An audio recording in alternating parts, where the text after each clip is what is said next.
أعوذ بالله من الشيطان الرجيم. بسم الله الرحمن الرحيم. الحمد لله رب العالمين، والصلاة والسلام على أشرف الخلائق أجمعين، سيدنا وسيد الأولين والآخرين، حبيبنا وحبيب إله العالمين، إمام المرسلين وخاتم النبيين، أبي القاسم المصطفى محمد. اللهم صل على محمد وآل محمد وعلى أهل بيته الطيبين الطاهرين الهداة المهديين المعصومين المظلومين، واللعنة الدائمة على أعداء الدين أجمعين. أما بعد، فقد قال الله تعالى عز اسمه في محكم كتابه ومتقن خطابه: بسم الله الرحمن الرحيم. إنا أنزلناه في ليلة القدر وما أدراك ما ليلة القدر. ليلة القدر خير من 1000 شهر. تنزل الملائكة والروح فيها بإذن ربهم من كل أمر. سلام هي حتى مطلع الفجر. اللهم صل على محمد وعلى محمد. ایک مرتبہ اور بلندر صلوات. اللهم صل على محمد وعلى محمد. کل سے انشاءاللہ ٹھیک 10:15 بجے میں ممبر پہ آ جاؤں گا. شعراء کو کنٹرول کرنا آپ کی ذمہ داری. میرا بھی دل چاہتا ہے کہ شعر سنوں، اور ماشاءاللہ اچھے شعراء آتے ہیں، اچھے پڑھتے ہیں کلام، مگر وقت میں اقتصادیات کا بھی خیال رکھنا چاہیے. اب مغرب کا وقت بھی جلد ہو جاتا ہے، افطار بھی جلد ہو جاتا ہے، تو اسی اعتبار سے بیان کا وقت بھی کچھ جلد ہو جانا چاہیے. ایک صلوات پڑھیے محمد. اللہم صل علی محمد وآل محمد. گزارش کی گئی کہ سورہ مبارکہ قدر ثمرہ قرآن ہے، اور یہ امیر المؤمنین علی ابن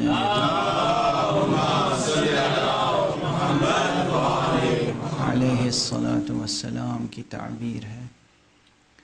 اور معلوم ہے کہ جو بھی تعبیر، جو بھی مضمون جناب امیر علیہ الصلاۃ والسلام سے ہم تک پہنچا ہے، گویا وہ تعبیر مقام ختمی مرتبت ہے. جو علی کا کہا ہوا ہے وہ مصطفیٰ کا کہا ہوا ہے، اس میں کسی شک و شبہے کی گنجائش. جس چیز کے بارے میں یہ معلوم ہو جائے کہ یہ امیر المومنین نے فرمایا ہے، امیر المومنین نے فرمایا یعنی محمد مصطفیٰ نے فرمایا.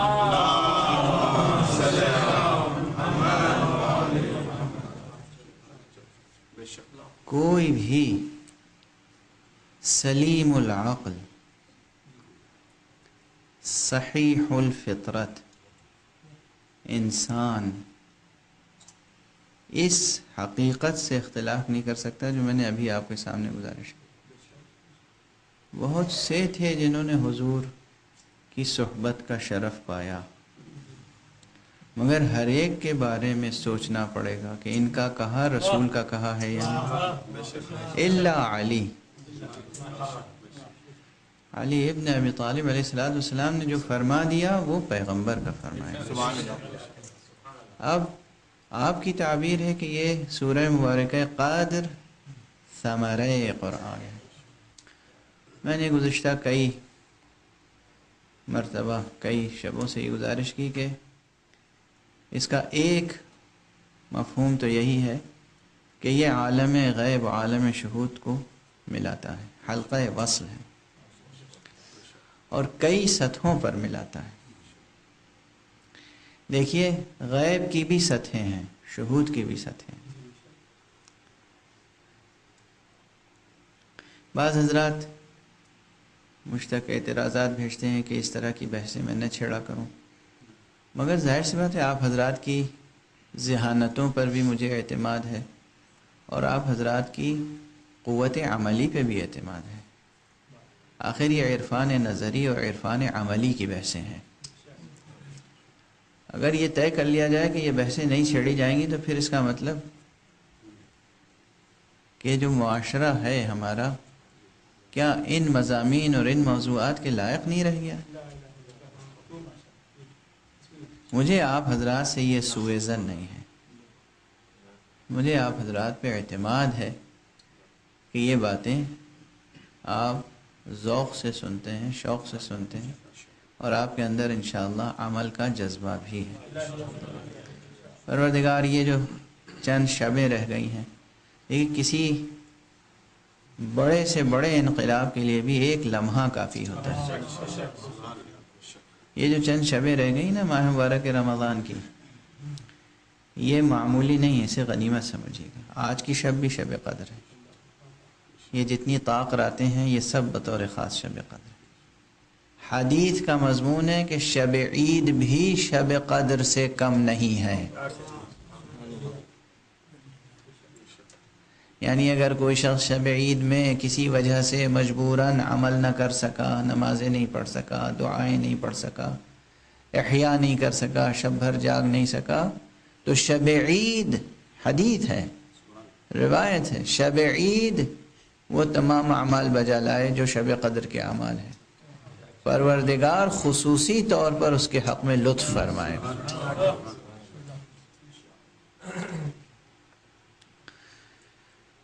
تو ان شبوں کو بہت غنیمت جانیے گا، دونوں اعتبار سے، عمل کے اعتبار سے بھی اور تجدید عہد کے اعتبار سے بھی۔ تجدید عہد، تجدید میثاق، معصوم سے تجدید بیعات، امام زمانہ علیہ الصلوۃ والسلام تجدید بیعات فراموش نہ کیجیے گا، خاص طور سے نماز صبح کے بعد۔ اگر کسی کو توفیق ہو تو وہ دعائے عہد پڑھے، اگر دعائے عہد جو کہ طویل ہے، وہ طویل بھی دعائے عہد بہت طویل نہیں ہے، 6-7 منٹ 8 منٹ اس سے زیادہ نہیں لگتے، اور جو مختصر ہے وہ شاید 1 منٹ یا 1.5 منٹ، وہ بھی مختصر دعائے عہد بھی ہے۔ یہ دعائے عہد پڑھنا نہ بھولیے گا، یہ اپنے امام وقت سے بیعت کے مترادف ہے۔ کیسی عنایتیں ہیں ہم پر، کیسی عنایتیں ہیں، وہ پردہ غیب میں ہیں، ہم یہاں ہیں، اس کے بعد ایک ایسا بہانہ دے دیا کہ تم یہ پڑھو، ہم سے بیعت ہو جائے گی، ہم سے تعلق برقرار ہو جائے گا۔ دیکھیے تعلق اور قرب، اس کا اس آنکھ سے رؤیت سے کوئی تعلق نہیں۔ کاش یہ نقطہ منتقل ہو جائے۔ آپ نماز پڑھتے ہیں قربتاً الی اللہ، اللہ کو دیکھتے ہیں اپنی آنکھوں سے، دیکھتے ہیں، نظر آتا ہے اللہ ان آنکھوں سے، چشم سر سے خدا نظر نہیں آتا، چشم سر سے خدا نظر نہیں آتا، اور چشم قلب سے کبھی پوشیدہ نہیں رہتا۔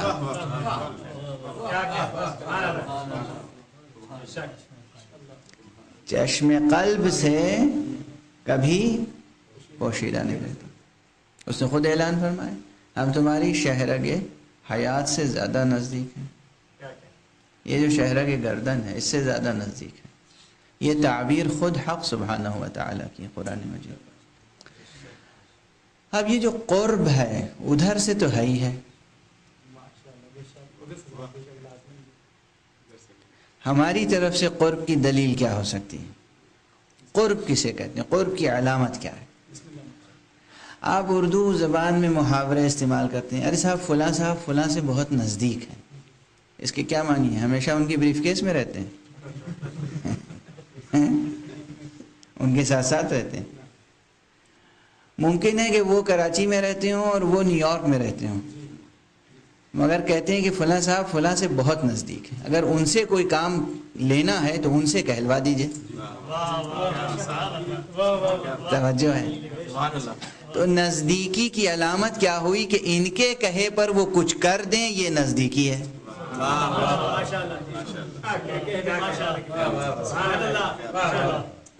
توجہ ہے؟ ان کے کہے پہ وہ کچھ کر دیں، یہ قرب کی دلیل ہے. یا اپنا کوئی کام لینے کے لیے یہ صاحب ان کے علاوہ کسی پہ بھروسہ نہ کریں تو کہا جائے گا کہ وہی ان کے قریب ہیں. مکانی فاصلہ کتنا ہے؟ ایک صاحب کراچی میں بیٹھے، ایک صاحب نیو یارک میں بیٹھے. میں نے شاید مثال غلط دے دی. ایک صاحب اسلام آباد میں بیٹھے، ایک صاحب واشنگٹن میں بیٹھے. یہ زیادہ بہتر مثال ہوگی. اچھا صلوات پڑھیے محمد.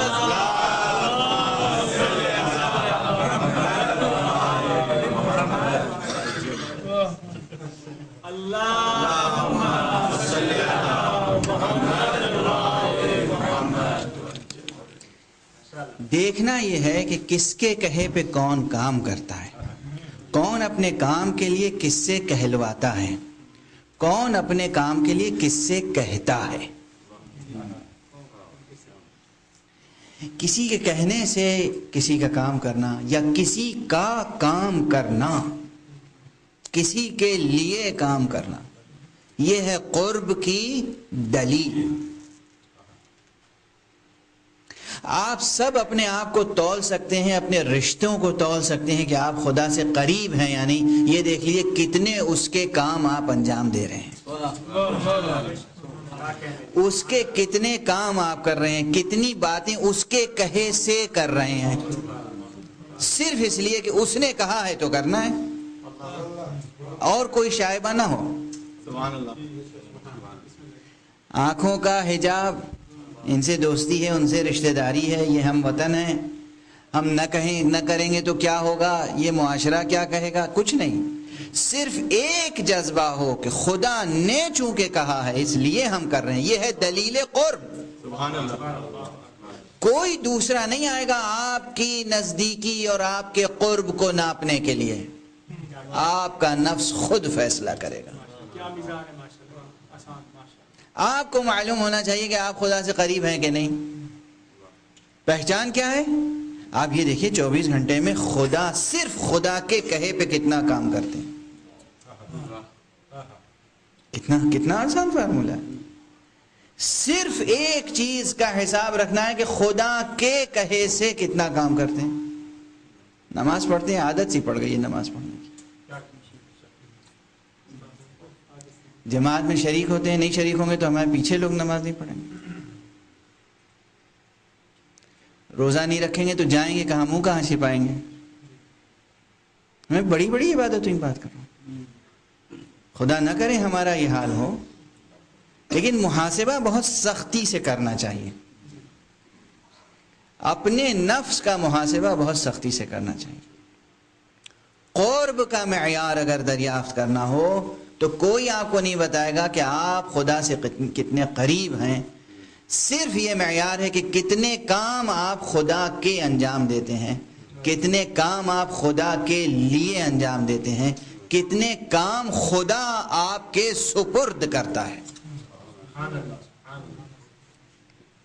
ظاہر سی بات ہے آپ میں سے کوئی اس منزل پہ نہیں ہے کہ فرشتہ آ کے آپ سے کہے کہ اللہ سبحانہ و تعالیٰ نے کہا ہے کہ آپ یہ کام کر دیجئے. یہ مقام انبیاء کرام کا ہے، مرسلین کا ہے، اولیاء اللہ کا ہے، ائمہ کا ہے، مگر اگر انسان بخاطر خدا بحکم خدا کام کرنے کا پابند ہو جائے تو یہ عام انسان بھی اس منزل پہ پہنچ جاتا ہے کہ کبھی خدا اس سے کوئی اپنا خاص کام لیتا ہے۔ یہ کوئی مبالغہ نہیں ہے، یہی ہے ثمرہ عرفان عملی، جسے کہتے ہیں سیر و سلوک۔ سیر و سلوک، سیر و سلوک کس لیے انسان سیر و سلوک کرتا ہے؟ قطع طریق، کس لیے قطع طریق؟ راستہ طے کیا جائے، کس لیے طے کیا جائے؟ تاکہ خدا سے قریب ہو جائے۔ کون سا راستہ طے کرتے ہیں؟ لندن سے پیدل مکے تک جانے کا راستہ نہیں، اپنے حجرے میں، اپنے کمرے میں، اپنے مصلی پہ بیٹھے بیٹھے راستہ طے ہو جاتا ہے۔ وہ قطع طریق کچھ اور ہے، وہ یہی ہے کہ انسان اگر واقعاً اپنے اور خدا کے درمیان کا فاصلہ طے کر لے تو وہ منزل آتی ہے جب خدا اپنے عام بندوں سے اپنے خاص کام لیتا ہے۔ سبحان اللہ۔ جو خاص بندے ہیں ان کا تو مقام ہی کچھ اور ہے، سبحان اللہ۔ جو خاص بندے ان کا مقام ہی کچھ اور ہے۔ عام بندوں سے خاص کام لینا، اس کے لطف سے یہ مظاہر دیکھنے میں آتے ہیں دنیا میں۔ مثالیں اگر عرض کروں گا تو بعض حضرات کی طبیعتوں پہ گھراں گزرے گا، چونکہ معرفت نہیں ہے۔ عام اور خاص میں بھی عام کے کتنے درجے ہیں اور خاص کے کتنے درجے ہیں؟ اب بعض چھوٹے بچے ہیں، اس عام کے کتنے درجے ہیں وہ سمجھ رہے ہوں گے، یہ بتائیں گے کہ عام کی کتنی قسمیں۔ زبان کا کتنا بڑا مسئلہ ہوتا ہے۔ خاص کے مراتب ہیں، عام کے مراتب ہیں۔ معصومین کی ایک تقسیم یہ ہے کہ معصوم کے علاوہ جو ہیں وہ سب عام، معصومین خاص، ایک تقسیم یہ ہے۔ تو اب چہاردہ معصومین علیہم الصلاۃ والسلام اور ان کے ساتھ انبیاء اور ان انبیاء کے معصوم اوصیاء، یہ ایک گروہ ہو گیا، یہ ہے خاص۔ ان میں خود مراتب ہیں، پروردگار عالم نے خود فرمایا ان میں مراتب ہیں۔ تلک الرسل فضلنا بعضهم على بعض، قرآن مجید کی آیت ہے۔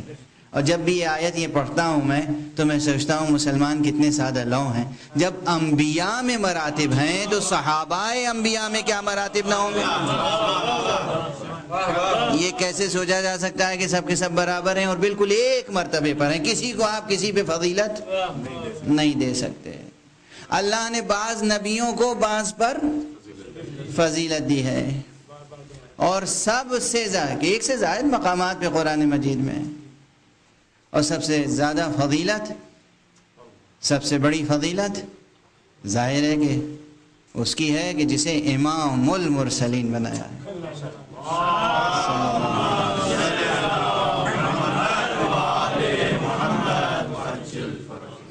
اور اگر اتنی سی بات سمجھ میں آ جائے کہ امام المرسلین جنہیں بنایا ہے، جب جتنے بھی صحابہ ہوں، جتنے بھی لوگ، جب کسی کو رسول کہتے ہیں یہ میرا نفس ہے،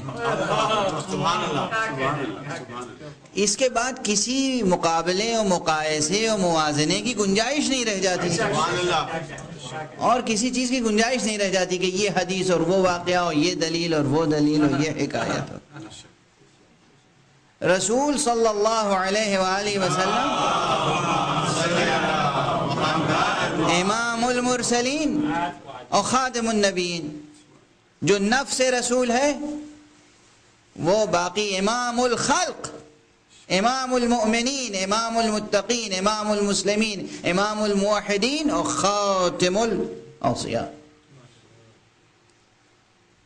بہرحال یہ وہ زمرہ ہے جو خواص کا ہے، اس کے بعد جتنے ہیں سب عام ہیں۔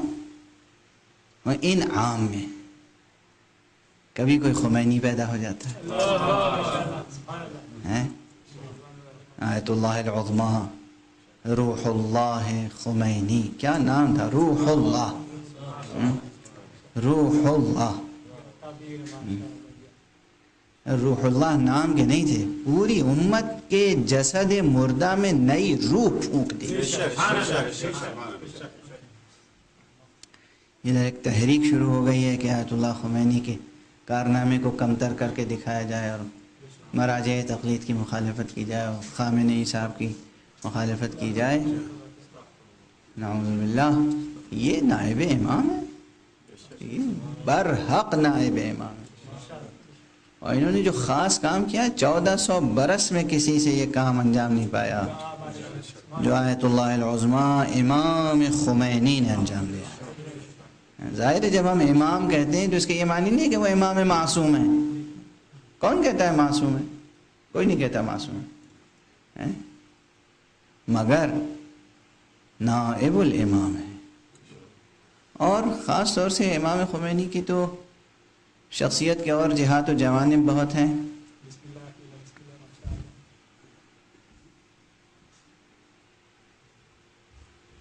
بعض واقعات ایسے ہیں کہ میں ممبر پہ بیان کروں تو آپ کہیں گے کہ یہ امام خمینی کے بارے میں غلو کر رہے ہیں، مبالغہ کر رہے ہیں۔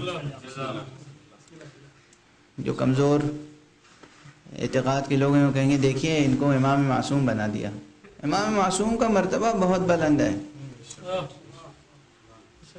امام معصوم کا مرتبہ بہت بلند ہے۔ یہ امام معصوم کے غلام ہیں، مگر ان میں جب یہ کرامتیں ہیں تو سوچئے ان میں کیا معجزات ہوں گے۔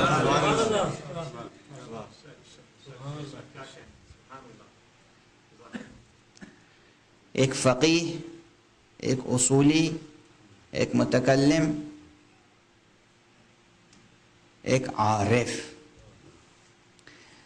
امام خمینی کا جو مکتب عرفان ہے وہ باقی تمام مکاتب عرفان سے جدا ہے۔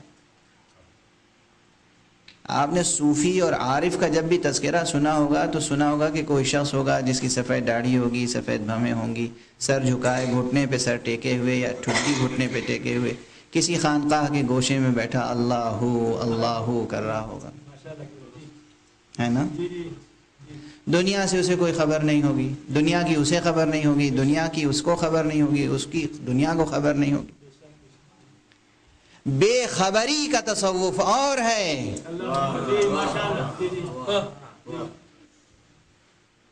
اور یہ انقلابی عرفان ہے۔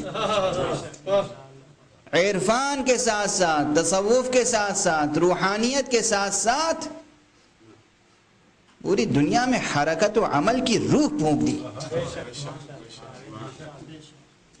جو لوگ مخالفت کرتے ہیں مجھے سمجھ میں نہیں آتا کہ کیا زاویہ ہے، کیا نقطہ نظر ہے، کیا نقطہ نظر ہے، کیا زاویہ ہے۔ یا تو وہی صورت ہے کہ چہرے پہ آنکھیں ہیں مگر دیکھتے نہیں، ان کے دل ہیں مگر وہ مردہ ہیں، آئینہ قلب پہ غبار ہے۔ یہ منظر ہمارے آنکھوں کا ہے۔ انقلاب ایران سے پہلے، انقلاب اسلامی ایران سے پہلے مسجدیں ویران تھیں، اس کے بعد مسجدیں آباد ہو گئی، جوان مسجد میں نظر آنے لگے، جوانوں میں ایک اپنے دین پر اعتماد پیدا ہو گیا۔ یہ حقیقت ہے سامنے، اور صرف ایران کے اندر نہیں، ایران سے لے کر پورے کرۂ ارض پر ایک انقلاب آیا، اور یہ جو دھیرے دھیرے مختلف ملکوں میں اور انقلاب آ رہے ہیں یہ بھی برکت انقلاب اسلامی ہے۔ دوسرے لوگ اپنے ملک کا ریولوشن ایکسپورٹ کرتے ہیں اسلحے کی مدد سے، خمینی نے اپنا ریولوشن ایکسپورٹ کیا ہے روحانیت کی مدد سے۔ نظریات کی صحت مندی ہے، یہ روحانیت ہے، یہ عرفان ہے، یہ اخلاق ہے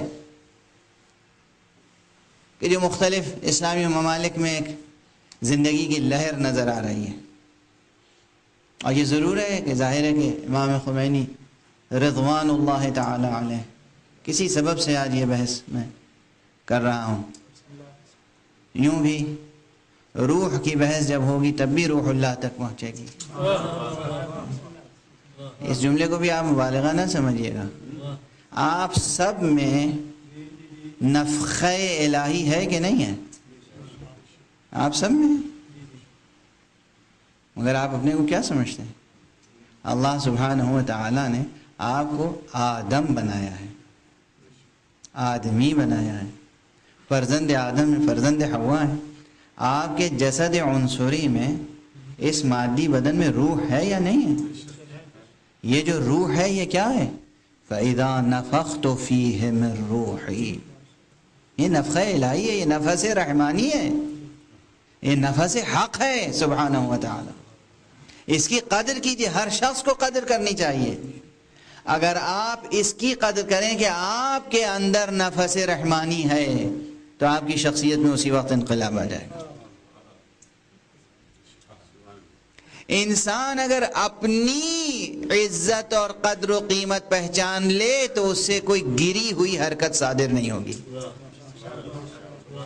کسی اور موعظے کی ضرورت نہیں ہے، کسی اور نصیحت کی ضرورت نہیں ہے۔ انسان کو یہ سمجھ لینا چاہیے میں کیا ہوں۔ مجھے زیب دیتا ہے کہ میں جھوٹ بولوں،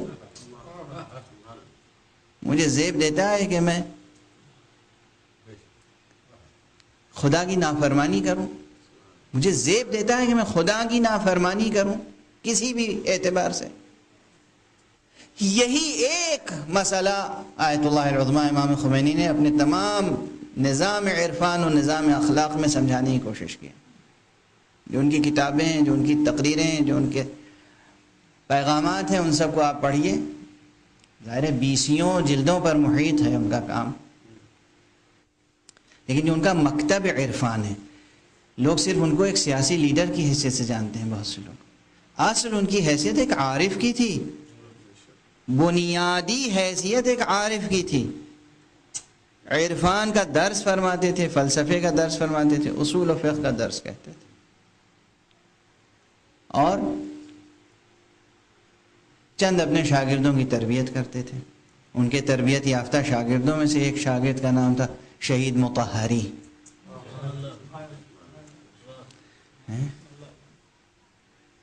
میں ایک واقعہ سنا دوں، بس اتنا کافی ہے، اور یہ سمجھنے کے لیے کافی ہے کہ سورہ مبارکہ قدر کی مداومت، یہ مسلسل سورہ مبارکہ قدر کی مسلسل تلاوت کیجئے تو اس کے کیا کیا آثار ظاہر ہوتے ہیں۔ ایک چیز تو یہ سن لیں کہ روایت میں ہے کہ اگر انسان ظہر کے وقت 100 مرتبہ سورہ قدر کی تلاوت کرے تو انشاءاللہ اگر کوئی اور مانع اور کوئی رکاوٹ نہیں ہے تو خواب میں اسے زیارت حبیب خدا میسر ہو۔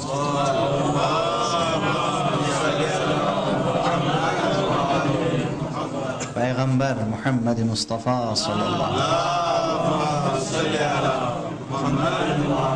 وسلم۔ سورہ قدر۔ ظاہر ہے اس وقت حضور دنیا سے پردہ فرما چکے ہیں۔ حضور کا جسد مبارک مسجد نبوی میں آپ کے بیت الشرف میں دفن ہے، یعنی وہ عالم غیب میں ہے، ہم اس دنیا میں ہیں۔ سورہ مبارکہ قدر پڑھنے سے نتیجہ کیا ہوگا؟ میں نے کیا کہا تھا؟ حلقہ وصل ہے عالم غیب و شہود،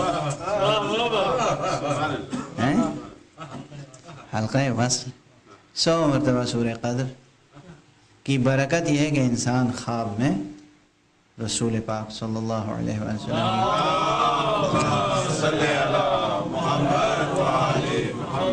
ایک چیز، لیکن میں دھیرے دھیرے ایک چیز ذکر کرتا ہوں، لیکن اس کے بعد علاوہ جو جملے کہتا ہوں ہر جملے میں میرا خیال ہے کچھ نہ کچھ بات ہوتی ہے۔ اسی طرح اگر کوئی شخص مسلسل سورہ مبارکہ قدر کی تلاوت کرے، مختلف اوقات میں مختلف اس کے نصاب ہیں، مختلف تعداد ہے، آداب ذکر کیے گئے ہیں، اوقات ذکر کیے گئے ہیں، تو اور کیا کیا آثار ہیں۔ لیکن میں ایک چیز آیت اللہ خمینی کے حیات طیبہ سے ذکر کر کے ختم کرتا ہوں آج کی گفتگو۔ میں صرف اس لیے عرض کر رہا ہوں کہ جب ہمارے علماء کا یہ مرتبہ ہے تو معصومین کا کیا درجہ ہوگا۔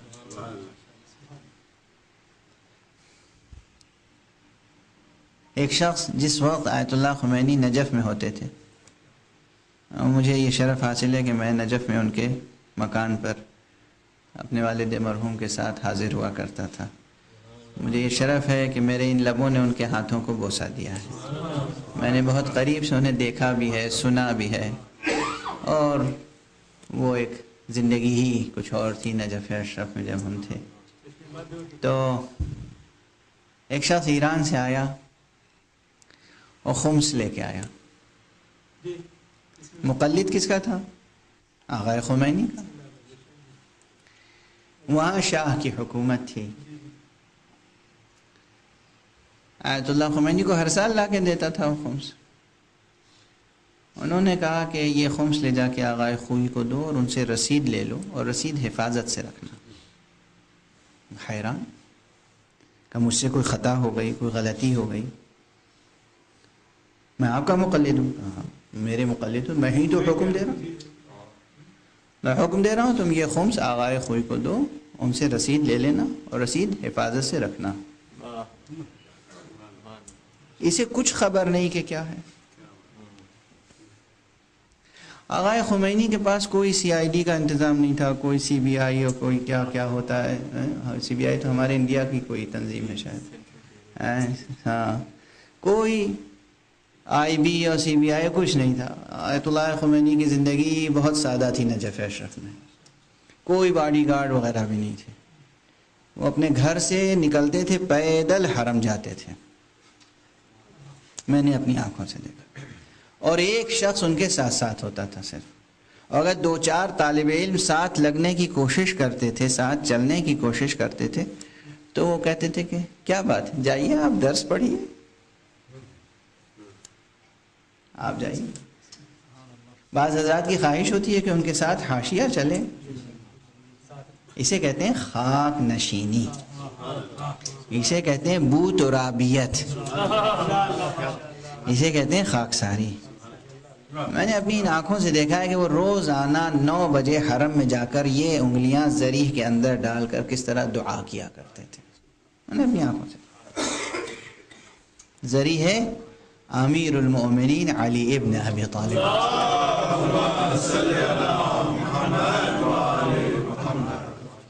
آیت اللہ خمینی. اچھا انہوں نے کہا کہ آپ یہ لے لیجئے گا. خیر اس نے جا کے آقا خوئی کے دفتر میں دیا، وہاں کی رسید لی، حفاظت سے رکھی. اب جب یہ واپس ایران پہنچا تو بارڈر پہ گرفتار ہو گیا. شاہ کے لوگوں نے گرفتار کیا. کہا تم ملک کے باغی یعنی آیت اللہ خمینی، کہا ایک باغی کی مدد کرتے ہو، یہاں کا پیسہ وہاں پہنچاتے ہو؟ کہا نہیں ہرگز نہیں. کہا ابھی تم گئے تھے، تم نے خمس اپنا خمینی صاحب کو دیا؟ کہا ہرگز نہیں، میں خوئی صاحب کو دے کے آیا.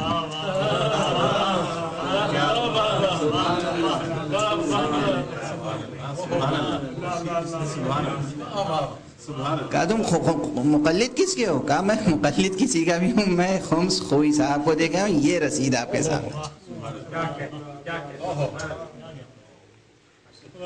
غور فرمانے غور فرمانے. میں نہیں کہتا ہمارے علماء عالم غیب ہوتے ہیں، نہیں نہیں، عالم غیب خدا ہے. وہ اپنے حبیب اور اپنے اولیاء کو اطلاع دیتا ہے. مطلع بالغیب ہوتے ہیں ائمہ اور انبیاء. اللہ سبحانہ و تعالیٰ انہیں غیب کا علم دیتا ہے. یہ کرامت ان بزرگوں میں جو آتی ہے وہ یہ کتاب خدا اور اس پر عمل کرنے کے نتیجے میں. یہ ایک مثال اس کی بھی ہے کہ عام آدمی سے خدا کیسا خاص کام لیتا ہے.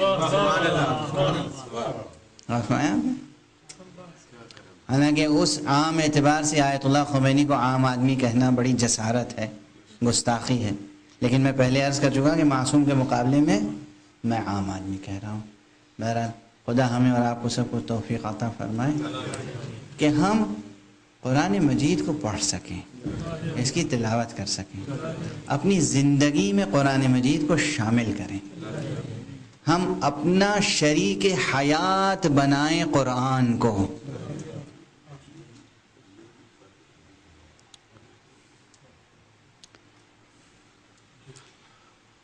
اور پھر قرآن مجید کے برکات کے ساتھ ہم زندگی بسر کریں.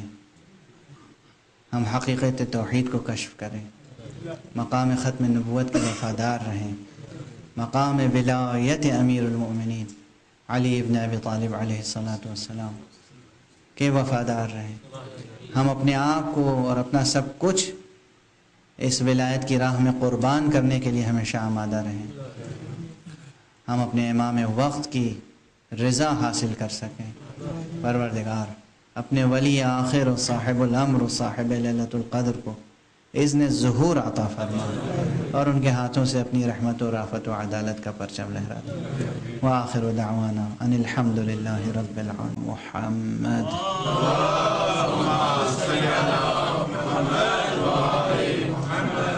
وعلى أهل بيته الطيبين الطاهرين الهداة المهديين المعصومين المظلومين واللعنة الدائمة على أعداء الدين أجمعين. أما بعد فقد قال الله تعالى عز اسمه في محكم كتابه ومتقن خطابه. بسم الله الرحمن الرحيم.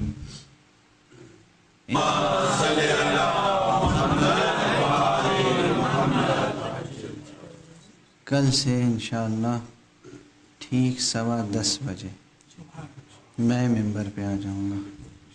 شعراء کو کنٹرول کرنا آپ کی ذمہ داری۔ میرا بھی دل چاہتا ہے کہ شعر سنوں، اور ماشاءاللہ اچھے شعراء آتے ہیں، اچھے پڑھتے ہیں کلام، مگر وقت میں اقتصادیات کا بھی خیال رکھنا چاہیے۔ اب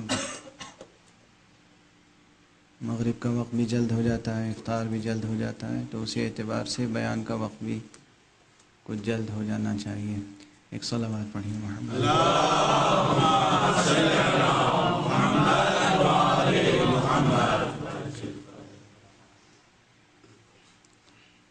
گزارش کی گئی کہ سورہ مبارکہ قدر ثمرہ قرآن ہے، اور یہ امیر المؤمنین علی ابن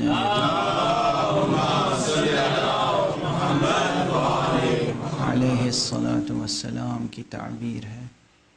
انا انزلناہ فی لیلۃ القدر وما ادراک ما لیلۃ القدر لیلۃ القدر خیر من 1000 شہر تنزل الملائکۃ والروح فیہا بإذن ربہم من کل امر سلام ہی حتی مطلع الفجر۔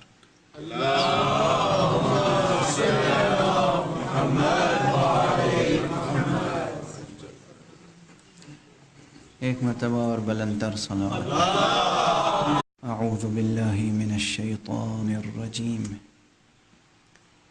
بسم اللہ الرحمن الرحیم، الحمد للہ رب العالمین، والصلاة والسلام علی اشرف الخلائق اجمعین، سیدنا و سید الاولین والآخرین، حبیبنا و حبیب الہ العالمین، امام المرسلین و خاتم النبیین، ابی القاسم المصطفى